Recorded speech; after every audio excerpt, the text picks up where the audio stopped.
ہاں یہ بات ہے کہ کوئی اپنے دل پر قدرت رکھتا ہے اور وہ دینداری کو فوقیت دیتا ہے، کوئی دولت مند ہو یا نہ ہو، تو وہ اس کا رب اس کے دل کی حال جانتا ہے۔ اب اس کو ہم بدگمانی نہیں کر سکتے۔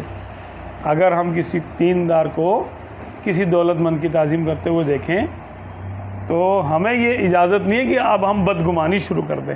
اچھا ہم نے تو بیان میں یہ سنا ہے اور ان کو دیکھو یہ یوں کرتے ہیں، یہ وہ ہیں۔ ارے بھائی آپ نے تو بغیر دلیل کے کسی کو برا یقین کر لینا، یہ بدگمانی کی تعریف ہے۔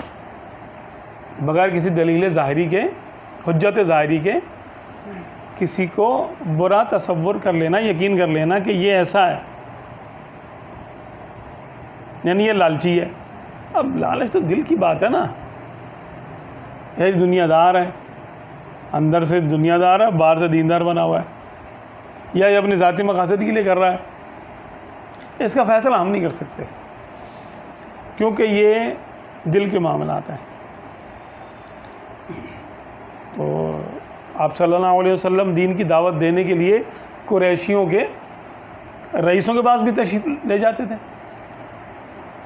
ان کے سرداروں کے پاس بھی تشریف لے کر جاتے تھے، اور عام عوام کے پاس بھی تشریف لے جاتے تھے، تو اس میں فرق نہیں تھا۔ ہاں یہ ہے کہ ہر ایک سے بات کرنے کا ایک طریقہ ہوتا ہے۔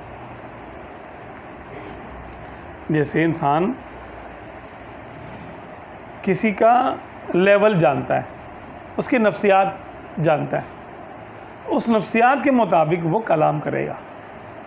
مبلغ ہے اگر وہ، تو ظاہر سی بات ہے کہ وہ کسی کا دل توڑ کر، کسی کی بے عزتی کر کے تو اس کو کوئی بات نہیں سمجھائی جا سکتی، تو وہ اس پہ شفقت کرتا ہے، اس پر رحم کھاتا ہے، یار یہ بیچارہ دین سے دور ہے، اگر میں نے کچھ وہ لہجہ اختیار کیا جو کہ بڑے بزرگوں کا ہوتا تھا دنیا داروں کے لیے، تو میں بڑا بزرگ نہیں ہوں اور نہ یہ اتنا نیک ہے۔